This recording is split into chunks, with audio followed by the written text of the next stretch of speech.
Hello and welcome students, Gyanjyoti coaching সেন্টারের পক্ষ থেকে তোমাদের সকলকে আরও একবার স্বাগত। পেপার 7 থেকে এর আগের দিনে 2 মার্কসের কোয়েশ্চেন্সগুলো আলোচনা করেছিলাম এবং আজকে পেপার 7 থেকে 5 মার্কসের কোয়েশ্চেন্সগুলো আলোচনা করব। অতিরিক্ত কোনো রকম কথায় না গিয়ে আমি সরাসরি আলোচনার বিষয় আগে শুরু করছি। সমস্ত রকমের ইনফরমেশন একদম ভিডিও শেষে থাকছে। চলো দেখো, ইউনিট 1 এডুকেশন অ্যান্ড কনস্টিটিউশন, এখান থেকে তোমরা এই ইউনিটটা থেকে 5 মার্কসের কী কী পড়বে বা যেগুলো মনে হয়েছে যে হ্যাঁ 5 মার্কসের এখান থেকে এগুলো পড়া উচিত, আমি কিন্তু সেগুলো এনেছি। দেখো, ভারতীয় সংবিধানের শিক্ষার সংজ্ঞা ও তার তাৎপর্য ব্যাখ্যা করো, ঠিক আছে। তারপরে RTE act, right two education act এর প্রধান বৈশিষ্ট্যগুলি আলোচনা করো, এটা ভালো করে পড়তে হবে। নাম্বার 3, শিক্ষার ক্ষেত্রে মৌলিক অধিকার কোন অনুচ্ছেদে বলা হয়েছে? Very very important. ভারতীয় সংবিধানে শিক্ষার সঙ্গে সম্পর্কিত 3টি গুরুত্বপূর্ণ অনুচ্ছেদ লেখো, এটাও ইম্পর্টেন্ট আছে, ঠিক আছে। ইউনিট 1 থেকে সবগুলোই পড়তে হবে মোটামুটি, যেগুলো স্টার্ট করে দিচ্ছে সেগুলো কিন্তু আরও ভালো করে পড়তে হবে 5 মার্কসের জন্য। আচ্ছা, এবার ইউনিট 2 থেকে কি কি পড়তে হবে? বিশ্ববিদ্যালয় শিক্ষা কমিশন 1948 থেকে 49 এর প্রধান সুপারিশগুলি লেখো। মাধ্যমিক শিক্ষা কমিশন 1952 থেকে 53 ভূমিকা কী ছিল? ভারতীয় শিক্ষা কমিশনের লক্ষ্য ও উদ্দেশ্য ব্যাখ্যা করো।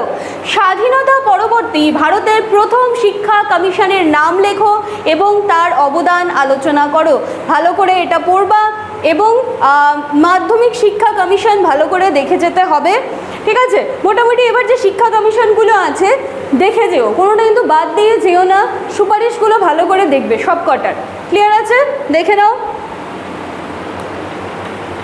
চলো এবার ইউনিট 3 আর ইউনিট 4, এখান থেকে 5 মার্কসের আমরা কি কি পড়তে পারি। ইউনিট 3 আছে ন্যাশনাল পলিসিজ অন এডুকেশন, এখান থেকে কি কি পড়ব? 1986 জাতীয় শিক্ষানীতির প্রধান বৈশিষ্ট্যগুলি কি? তারপরে প্রোগ্রাম অফ অ্যাকশন POA 1992 এর এটা কি এবং তার উদ্দেশ্য ভালো করে পড়তে হবে। জাতীয় শিক্ষানীতি 2020 3টি গুরুত্বপূর্ণ বৈশিষ্ট্য উল্লেখ করো, ভালো করে পড়তে হবে। জাতীয় শিক্ষানীতিতে অন্তর্ভুক্ত শিক্ষার রূপান্তরমূলক লক্ষ্যগুলি কি? ক্লিয়ার আছে? চলো ইউনিট 4 থেকে 5 মার্কসের কী কী পড়বে? পশ্চিমবঙ্গের প্রাথমিক শিক্ষার প্রশাসনিক কাঠামো ব্যাখ্যা করো, ভালো করে পড়তেই হবে। তারপর কি আছে? অশোক মিত্র কমিশন এর ভূমিকা কী ছিল? অশোক মিত্র কমিশনের ভূমিকা কী ছিল? নাম্বার 15, পশ্চিমবঙ্গের শিক্ষা ব্যবস্থায় SCERT ও ডায়েট এর ভূমিকা আলোচনা করো। এগুলো কিন্তু সব আমি ডিটেলসে আলোচনা করেছি, যারা দেখোনি পুরো ডিটেলস ক্লাস কিন্তু আমাদের চ্যানেলে আছে, গিয়ে কিন্তু একবার দেখে নেবে। আশা করছি অল্প কিছু হলেও তোমাদের কনসেপ্ট কিন্তু ক্লিয়ার হবে, ঠিক আছে। তো 5 মার্কসের এগুলো আমার মনে হয়েছে যে এই প্রশ্নগুলো ইম্পর্টেন্ট, তো তোমরা এগুলো একটুখানি দেখে যেও, ঠিক আছে। চলো, তো এই ছিল আজকে আমাদের ক্লাস বা আলোচনার বিষয়।